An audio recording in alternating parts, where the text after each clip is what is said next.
Hi friends, welcome to Nahash media. இன்றைக்கி நம்மளுடைய சேனலில் ஒரு சூப்பரான vlog பார்த்துடலாம். ரொம்ப நாள் கழிச்சு vlog எடுத்திருக்கேன். நிறைய ஃப்ரெண்ட்ஸ் vlog போடுங்க அப்படின்னு சொல்லிட்டே இருப்பீங்க. ஆனால் ஒர்க்கு பிஸி, ஏகப்பட்ட ஆர்டர், அதை நம்ம கொரியர் போடுறது, ஆர்டர் எடுக்கிறது, திருப்பி ப்ராடக்ட் நம்ம ரெடி பண்ணுறது, இது மாதிரியே வேலை போயிட்டுருக்கு. நான் இது மாதிரி vlog அப்பப்போ எடுக்கிறதுக்கு ட்ரை பண்ணுறேன். நம்மளுடைய நாகாஸ் ஒன்லி நேச்சுரலில் என்னென்ன ப்ராடக்ட் இருக்குது, நம்மளுடைய வாட்ஸ்அப் நம்பர், இது எல்லாமே நான் உங்களுக்கு கமெண்ட்டில் பின் பண்ணுறேன்.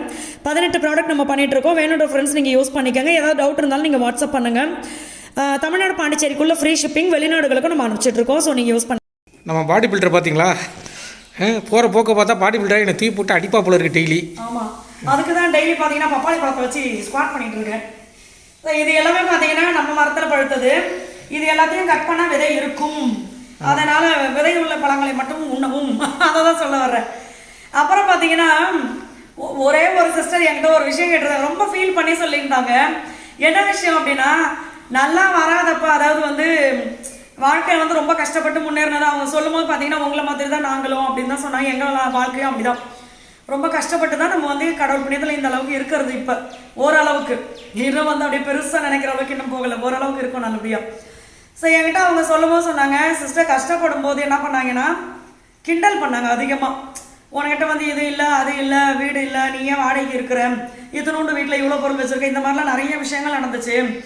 ஆனால் இப்போ கடவுள் புண்ணியத்தில் கொஞ்சம் கொஞ்சமாக முன்னேறி நாங்கள் ஓரளவுக்கு வந்துட்டோம். இப்போயும் அதே வேலையை தான் பண்ணுறாங்க அப்படின்னு சொல்லி நான் ஒரே விஷயம் தான் சொன்னேன். அப்போ அவங்களுக்கு கீழே நீங்கள் இருந்ததுனால உங்களை கிண்டல் பண்ணாங்க. இப்போ அவங்களுக்கு மேலே நீங்கள் வந்துட்டதுனால பொறாமையில் கிண்டல் பண்ணிட்டு கிடக்குறாங்க. ஏன்னா யாருக்குமே பார்த்தீங்கன்னா, இது நான் 100% சொல்லுவேன், யாருக்குமே நம்ம வளர்ந்தோம்னா பிடிக்காது. அது எப்படிப்பட்ட உறவுகளாக இருந்தாலும் சரி. ஒரு சிலர் வேணா ஏற்றுக்கலாம், ஆனால் நிறைய பேர் நம்ம வளர்றதா அவங்களுக்கு பிடிக்காது, கூட இருக்கிறவங்களுக்கு முக்கியமாக பிடிக்காது.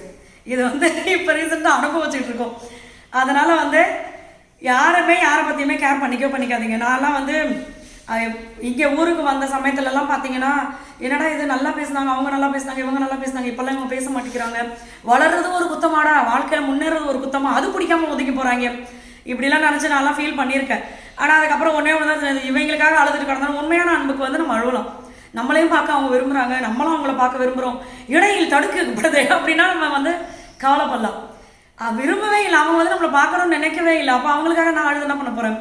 அதனால் உங்களுக்கும் இதே தான், யாருக்காகவும் உங்களுடைய நேரத்தை வேஸ்ட் பண்ணாதீங்க, அழுது உங்களுடைய கண்ணீரை வேஸ்ட் பண்ணாதீங்க, சொல்கிற மொக்க காமெடிகளை சிரிப்பு வேஸ்ட் பண்ணாதீங்க. ஸோ இது மாதிரி நம்மளுக்கு கிடைச்ச நம்மளுடைய இந்த இதெல்லாமே பொக்கிஷங்கள். ஸோ அதை நம்ம மேலே அன்பில்லாத யாருக்காகவும் நீங்கள் செலவு பண்ணாதீங்க. ஸோ அதை தான் சொல்லுவேன். அதனால விதை இருக்க பப்பாளி சாப்பிடுங்க. இதுக்கும் அதுக்கு என்னடா கனெக்ஷன் அப்படின்னு நீங்கள் கேட்கலாம். நீங்களே கனெக்ஷன் பண்ணிக்கங்க. பால் வச்சிருக்கேன். நம்ம வீட்டில் பார்த்தீங்கன்னா அதிகமாக கூழ் தானே, அதனால கூழுக்கு சைட் டிஷ் வேணும். ஸோ இதை வாங்கியிருக்கோம். இது இன்னொன்று பார்த்தீங்கன்னா, இது அரிசி வடகம். இப்போ இதுலேயே இன்னொன்று வெள்ளை வெள்ளையர்னு இருக்கும், அது வாங்காதீங்க. அதுவுமே இல்லைடா, ஏதோ கலர்னு ஏதோ சொன்னாங்களே. ஆமாம்மா, கலர் போடுவாங்க அதில். அதனால அந்த மாதிரி வாங்கிக்கோங்க. இது உளுந்த வெறும் உளுந்தாதான் சாப்பிடக்கூடாது, அள்ளி இந்த மாதிரிலாம் சாப்பிட்லான்னு சொன்னார் அந்த அண்ணன். அடுத்து நம்ம வீட்டில் பார்த்தீங்கன்னா நேற்று தயிர் ஊற்றி வச்சேன், அதில் இத்தினூண்டு பூச்சி ஒன்று விழுந்துருச்சு. இவர் உடனே பயந்துக்கிட்டு அதை நான் சாப்பிட மாட்டேன் அப்படின்ட்டாரு. அதனால் கீழே ஊற்றிட்டேன். அதனால் இப்போ தயிரை போய் வாங்கிட்டு வந்திருக்கேன் உரம் ஊற்றி வைக்க. பாலும் காய வச்சுருக்கேன். ஸோ பால் காஞ்சதுக்கப்புறம் ஆற வச்சு உரம் ஊற்றி வைக்கணும், அப்போ தான் நாளைக்கு கூழ் குடிக்க முடியும். இன்னைக்கு ஃபுல்லாக பார்த்தீங்கன்னா எனக்கு க்ளீனிங் வேலை ரொம்ப அதிகமாக இருக்குது. ஏன்னா நம்மளுக்கு நம்ம அந்த ஒர்க்கு பிஸியில் அப்படியே நம்ம ஆஃபர் முடிஞ்சது இப்போ கொஞ்சம் நாளைக்கு முன்னாடி, திருப்பி அடுத்த ஆர்டர் எடுக்கிறது, நம்ம இப்படியே நேரம் ஓடிடுது. அதனால் நான் இப்போ என்ன பண்ணிக்கிட்டேன்னா, என்னைக்கு நம்மளுக்கு ஒரு நாள் ஃப்ரீயாக இருக்குமோ அன்றைக்கி ஃபுல்லாக இந்த வேலையை வச்சு செஞ்சு முடிச்சிடணுன்ட்டு.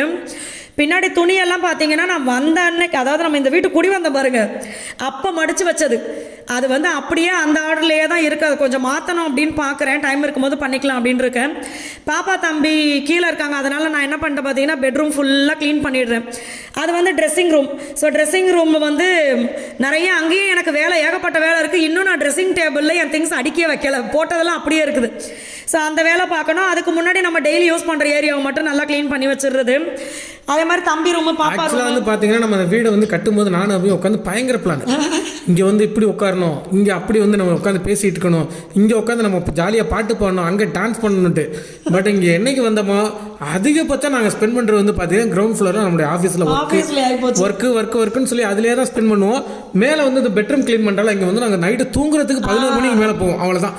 போயிட்டு காலையில் ஒரு 4:30 மணிக்கு இறங்கி வரமோ அதோட முடிஞ்சு போச்சு, மேலே போக மாட்டோம் நாங்கள். ஆமாம், இது பார்த்தீங்கன்னா நம்மளோட செகண்ட் ஃப்ளோர், அதாவது எங்களோட இது பெட்ரூமோட சேர்ந்த பால்கனி வரும். இது நான் நிறைய வாட்டி நினைப்பேன், வீடு கட்டும்போது இங்கே நின்னும் போது அப்படியே சிலு சிலுன்னு காற்று வரும். அந்த நேரத்தில் டெய்லி இங்கே நம்ம வந்து உட்காந்து இது டைம் ஸ்பெண்ட் பண்ணணும் மகி அப்படின்னு பேசிகிட்டு இருப்பேன். ஆனால் அதெல்லாம் பண்ண முடியல.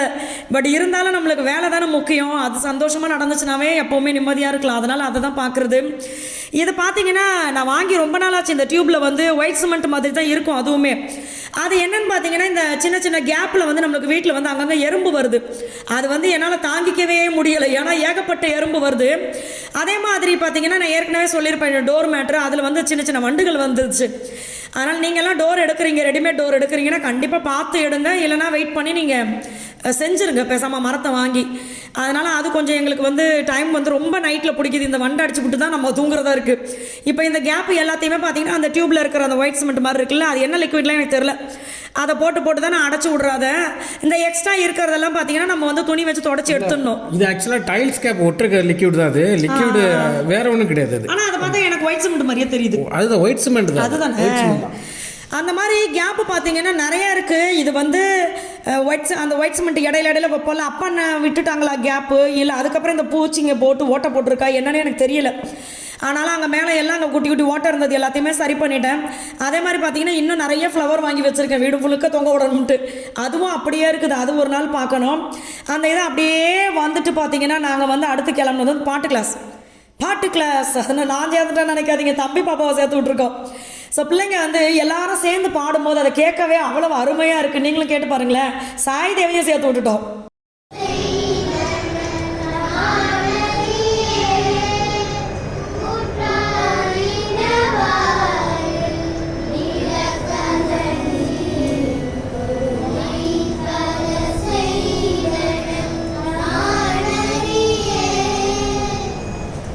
அடுத்து பார்த்தீங்கன்னா புல்லட்டை வந்து கொண்டு வந்து வாஷ் பண்ணுறதுக்கு கொடுத்தாச்சு. அடுத்து நம்ம காரை கொண்டு வந்து கொடுக்கணும். ஏன்னா இது எல்லாமே பார்த்தீங்கன்னா அடிக்கடி நம்ம யூஸ் பண்ணுறோமா, அதை வந்து அதுக்கேற்ற மாதிரி நம்ம க்ளீன் பண்ணி வச்சுக்கணும். நாங்கள் ட்ராவல் பண்ணும்போது ஒரு சிலருடைய வண்டியெல்லாம் பார்ப்போம், அது ஏதோ ரொம்ப நாளாக குடோனுக்குள்ளேயே கடந்து எடுத்துகிட்டு வந்த மாதிரி இருக்கும். நம்மளுக்கு வந்து வாங்கும்போது எப்படி ஒரு பொருளை ஆர்வமாக வாங்குகிறோமோ அதே மாதிரி அது எப்போவுமே ஃபாலோ பண்ணணும். அதுவும் நம்மளுக்கு கூடவே நல்லா இருக்கும் அப்படின்னு நான் நம்புவேன். அதனால் வாங்குகிற பொருளை வந்து எப்போவுமே நம்ம க்ளீனாக வச்சுக்கணும். அதுக்கப்புறமா பார்த்தீங்கன்னா வந்து நானே சொந்த செலவில் ஜூனியர் வச்சனுவல்ல இந்த மாதிரி ஒரு வேலையை பண்ணிட்டேன் இன்றைக்கி. என்னென்னு பார்த்தீங்கன்னா நான் வந்து இந்த டைல்ஸில் அந்த உப்பு கரை போகிறதுக்காக ஒரு லிக்விட் வாங்கியிருந்தோம். அதை வந்து நான் உப்பு கரையில் நான் லைட்டாக யூஸ் பண்ணி பார்த்தேன், ஒரு சின்ன ஏரியாவில் மட்டும் யூஸ் பண்ணேன். சூப்பராக இருந்துச்சு. அதே மாதிரி டேப்புக்கெல்லாம் யூஸ் பண்ணலாம் அப்படின்னு சொல்லியிருந்தாங்க. அதனால் நான் டேப்லேயும் யூஸ் பண்ணேன், ஒன்றும் ஆகலை. அதில் இருந்த உப்பு கரையை மட்டும் சூப்பராகவே எடுத்துச்சு. நான் என்ன பண்ணேன்னா இதுவும் வந்து அந்த நம்மளுக்கு டேப்போடைய மெட்டீரியல் மாதிரி தானே சிங்க்கு, அதனால் கொண்டு வந்து இதுலேயும் போட்டவொடனே உப்பு கரையெல்லாம் எடுத்துக்கிட்டு தான் வந்துச்சு. சரி ஓகே, ஒரு ஏரியாவில் அங்கே பாருங்கள், நான் ஒரு இடத்துல மட்டும் யூஸ் பண்ணுறேன் பாருங்கள். அந்த ஏரியாவில் மட்டும் நான் கையை வச்சு க்ளீன் பண்ணேன். லைட்டாக எனக்கு ஒரு எரிச்சல் இருக்க மாதிரி இருந்துச்சு. அப்புறம் நான் க்ளவுஸை மாட்டிக்கிட்டேன். சரின்ட்டு அந்த ஏரியாவை நல்லா அதுக்கு தேய்ச்சேன் பாருங்களேன், இரும்பு ஸ்க்ரப் வச்சு. சூப்பராக போயிருச்சு, உப்பு கரையே இல்லை. அதுக்கப்புறமா ஐலாண்டு கிச்சனில் இருக்குல்ல, அந்த சென்டரில் இருக்கிற சிங்கை எடுத்துகிட்டு போய் க்ளீன் பண்ண ஆரம்பித்தேன். இதில் தான் சின்ன பிட்டாக நம்ம க்ளீன் பண்ணி பார்த்தோம், பளிச்சுன்னு இருக்குது அப்படின்னு சொல்லிட்டு அதில் கொண்டு போய் ஃபுல்லாக தடவிட்டேன். தடவுன ஒன்று பக்கோன்னு ஆகிப்போச்சு எனக்கு. அங்கே பாருங்கள், நான் காட்டுற இடத்துல உப்பு கரை போயிடுச்சு, பளிச்சுன்னு இருந்துச்சு தொடச்சதுக்கப்புறம். ஆனால் அந்த சிங்கில் ஃபுல்லாக தேய்ச்சி விட்டுட்டு தான் பார்க்குறேன், ஒரு மாதிரி கலரே மாறி போச்சு. எனக்கு என்னடான்னு ஒரே மாதிரி சங்கடமாக போச்சு. இது வந்து அந்த லிக்விடை குறை சொல்கிறதா, அதை வந்து நான் சொல்ல மாட்டேன், லிக்விடை குறை சொல்ல மாட்டேன். ஏன்னா நான் டேப்லலாம் யூஸ் பண்ணி பார்த்தேன், எனக்கு அதிலலாம் இந்த மாதிரி பிரச்சனையே ஆகலை. இந்த சிங்க்கு வந்து எனக்கு தெரிஞ்சு குவாலிட்டி கம்மின்னு நினைக்கிறேன். அதனால் கூட அந்த மாதிரி இருந்திருக்கலாம். ஏன்னா எல்லா இடத்துலையுமே நல்லா இருக்கிற ஒரு பொருள் வந்து இதில் மட்டும் இப்படி இருக்குன்னா அப்போ அந்த சிங்க்கு தான் மெட்டீரியல் சரியில்லையோ அப்படின்னு எனக்கு தோணுச்சு. அதனால் அந்த சிங்க்குக்கு மட்டும் நம்ம இனிமேல் யூஸ் பண்ண வேண்டாம் அப்படின்னு நினச்சிக்கிட்டேன் இன்றைக்கி. பட் டைல்ஸுக்கெல்லாம் நல்லா இருந்துச்சு. இது பார்த்தீங்கன்னா நிறைய இந்த மாதிரி நிறைய நான் பார்க்குறேன், இன்ஸ்டாவில் தான் பார்த்தேன். நிறைய பேர் இந்த மாதிரி லிக்விட் சேல் பண்ணுறாங்க, கலர் கலராக இருக்குது. ஒவ்வொருத்தரதும் ஒவ்வொரு ப்ரைஸாக இருக்குது. அதனால் உங்களுக்கு எது பிடிக்குதோ அந்த மாதிரி யூஸ் பண்ணி பாருங்கள். ஆனால் என்னென்னா இந்த மாதிரி நம்ம இந்த சிங்க்கு இதிலெல்லாம் யூஸ் பண்ணும்போது கண்டிப்பாக ஒரு சின்ன இடத்துல யூஸ் பண்ணி பாருங்கள். அதே ஏரியாவில் நல்லா இருந்தால் மட்டும் அடுத்த இடத்துல யூஸ் பண்ணுங்கள். இல்லைனா நம்மளுக்கு கலர் இப்போ பார்த்தீங்கன்னா அது பளிச்சுன்னு இருக்குது, கொஞ்ச நேரம் கழித்து பார்த்தா அங்கங்கே கருப்பாக ஆன மாதிரி ஆகிப்போச்சு. எனக்கே மனசுக்கு ஒரு மாதிரி ஆகிப்போச்சு. அதனால் நான் இன்னும் மற்ற ஏரியாவுக்கு யூஸ் பண்ணலை. இது வந்து நான் டெஸ்ட் பண்ணாமல் யூஸ் பண்ணதுக்கு அதை ஒன்றும் பண்ண முடியாது அப்படின்னு சொல்லிட்டு நான் அதை விட்டுட்டேன். ஸோ நீங்கள் அந்த மாதிரி பண்ணுங்கள். அடுத்தது பார்த்தீங்கன்னா பிரிட்ஜு.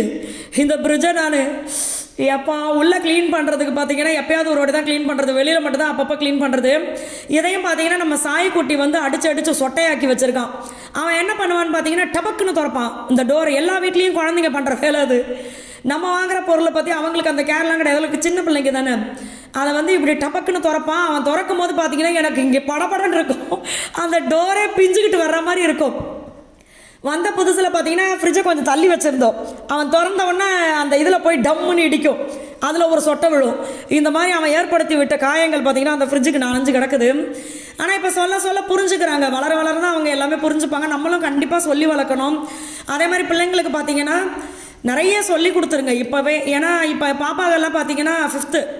நான் பாப்பாவுக்கு இப்போத்துலேருந்து நிறைய சொல்லிட்டேன். குழந்தைங்க வந்து ஏஜ் அட்டன் பண்ணுற விஷயம் கூட நம்ம அவங்களுக்கு வந்து முன்னாடி இருந்தே இப்படி இருக்கும், நீ நம்ம அம்மாட்ட சொல்லிடு அப்படின்றது. அதே மாதிரி ஆம்பளை பிள்ளைங்களுக்கு வந்து கண்டிப்பாக நிறைய விஷயங்கள் சொல்லிக் கொடுங்க. நான் தம்பிக்கிட்ட சொல்கிற விஷயம் பார்த்தீங்கன்னா 5 வயசு தான், அவனுக்கு என்னங்க புரிய போகுது அப்படின்னு நீங்கள் நினைக்கலாம். பட் இப்போ வந்து நான் சொல்லணும், அது உன்னால் எந்த ஒரு பொண்ணும் கண்ணீர் விடக்கூடாது அப்படின்னு தான் நான் அவன்கிட்ட சொல்கிறேன்.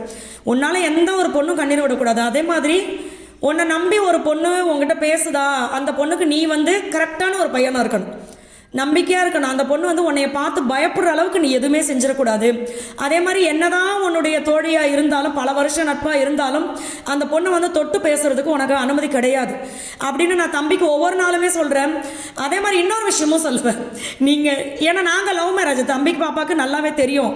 அதனால் நான் ஒரு விஷயம் சொல்லுவேன், நீங்களும் வந்து பெருசாகி லவ் பண்ணி தான் கல்யாணம் பண்ண போகிறீங்க அப்படின்னா, லவ் பண்ணுற பையனோ இல்லை பொண்ணோ அது வந்து கரெக்டாக செலக்ட் பண்ணிக்கோங்க.